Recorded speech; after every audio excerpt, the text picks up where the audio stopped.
Salut la machine et j'espère que t'es au top. C'est le début de l'année, le moment où on va reprendre le Ask Matrix Show avec l'épisode numéro 24. L'émission dans laquelle tu poses les questions et moi j'y réponds.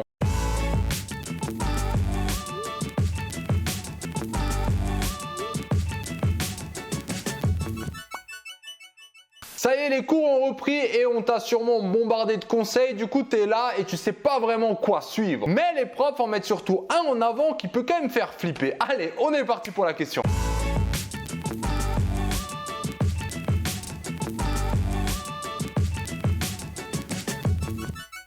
Celui-là, on l'a tous entendu, il faut relire ses cours tous les soirs. Et c'est complètement juste. C'est vrai que si tu rappelles ton cerveau plus rapidement ce que tu viens de voir, ça aura plus de chances à rester sur le temps et de ne pas tout oublier en 48 heures, comme tu le fais actuellement quand tu révises tes examens. Mais en même temps, quand tu es face à la réalité, que quand tu as plein de devoirs et que tu dois encore revoir 4 leçons de la journée, est-ce que c'est vraiment possible? Franchement, je pense qu'il y a très peu de gens qui auraient cette discipline d'à la fois faire tous ces devoirs plus revoir tous les cours pendant la journée, sachant que souvent on a 3-4 différentes matières. Donc à mes yeux, c'est de la merde. Et vraiment, le prends pas à la légère parce que normalement, en début d'année, c'est le moment où tu as le plus de motivation, disons, à mettre en place de bonnes résolutions. Mais si maintenant tu t'épuises à vouloir essayer de faire quelque chose de trop compliqué, qui demande trop de choses, alors qu'actuellement, tu n'as pas encore la carrure pour faire ça, tu vas juste être dégoûté et au bout d'un moment, 2-3 semaines, peut-être même une semaine pour certains, tu vas baisser les bras et après, tu vas laisser aller. Et ça, c'est surtout ça qu'il faut pas faire. Regarde, moi, ce que je te propose, c'est un juste milieu. Comprends que cette idée de revoir sa leçon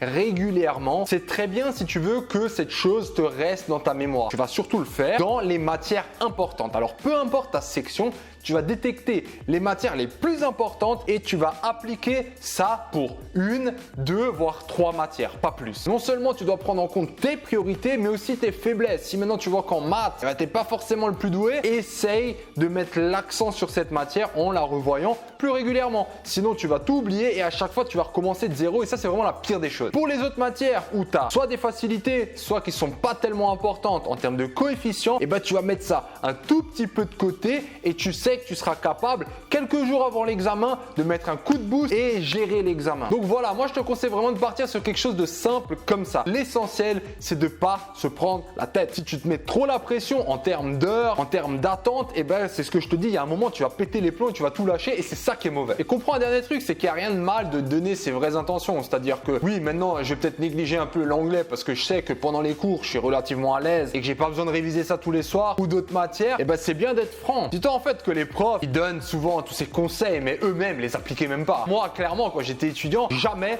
je faisais ça dans toutes les matières. Je faisais ça dans 2 matières grand max et ça s'arrêtait là. Le reste, j'essayais d'être le plus attentif en cours et après, je révisais beaucoup avant l'examen et c'est comme ça que j'essayais de le gérer. Et maintenant, c'est à toi de jouer. Donne-moi maintenant les 2 matières où tu es le plus à l'aise et les 2 matières où tu vas commencer à appliquer ça pour voir justement des effets à long terme. Si ce petit conseil t'a plu, fais-le tourner à tes potes. Pousse-moi vers le haut, abonne-toi à la chaîne si c'est pas encore fait. Oublie pas d'ailleurs d'activer cette petite cloche qui te permettra d'envoyer des notifs, sinon tu n'auras rien du tout. Et tu peux continuer à poser tes questions sur les réseaux sociaux en utilisant le hashtag AskMatrixShow. À bientôt.